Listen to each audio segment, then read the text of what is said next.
سے علماء اکرام کو عناوین بھی دیے جاتے ہیں اور حضرت کا پیغام بھی پڑھ کر سنایا جاتا ہے۔ میں کسی تقریر کے لیے نہیں آیا ہوں، بس حضرت کا پیغام پڑھ کر کے آپ کے گوش گزار کر رہا ہوں۔ مرکز اہل سنت کا پیغام قوم مسلم کے نام بِاسْمِهِ تعالی و تقدس۔ برادران اہل سنت، السلام علیکم ورحمۃ اللہ تعالی وبرکاتہ۔ اللہ تعالیٰ کا بے حد شکر و احسان کہ اس نے ہم کو مذہب اہل سنت مسلک اعلیٰ حضرت کا پیروکار و وفادار بنایا۔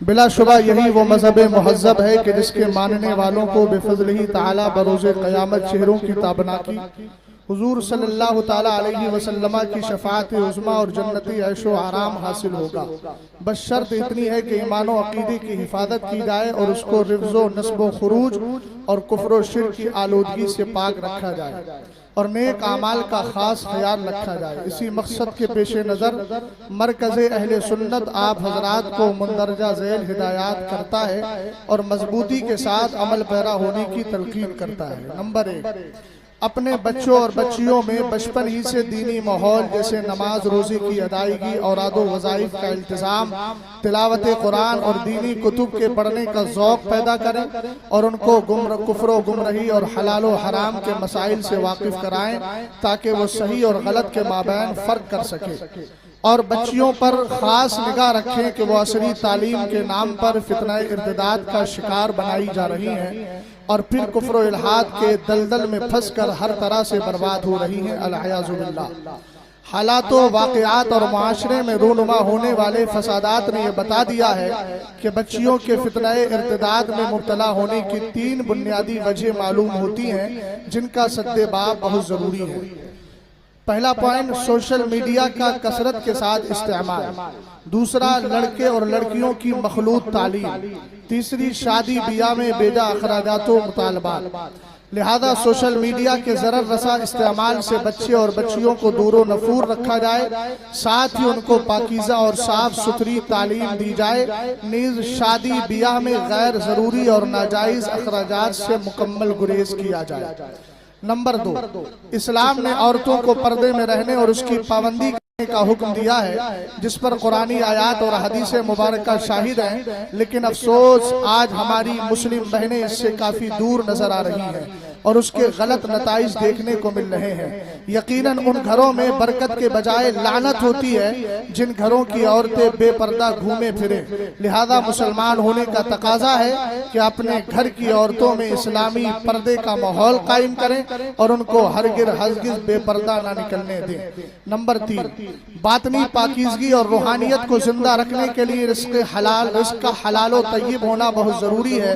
چنانچہ حدیث پاک میں ہے کہ اللہ پاک ہے اور پاک چیز کو ہی پسند کرتا ہے، اس لیے ضروری ہے کہ رزق حلال ہی کمائیں اور اولاد کو وہی کھلائیں تاکہ ان کا باطن پاک و صاف رہے۔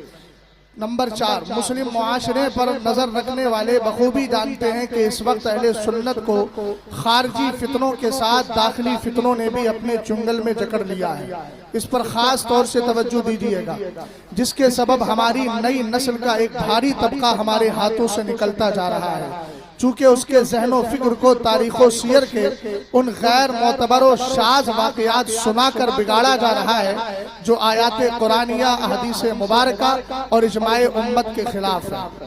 میں سب کی خاص طور سے اس پوائنٹ پر توجہ چاہوں گا، ان داخلی فتنوں میں برسر فہرست رافضیت بنام مولائیت ہے جو ہر طرح سے اہل سنت کو نقصان پہنچانے کے درپے ہے۔ بر وقت اس سے بچنے کا طریقہ موجودہ جلسوں کا سدھار کرنا، اس پر خاص توجہ فرمائیں۔ میں مشائخ کی بھی چاہوں گا، علماء کی بھی چاہوں گا۔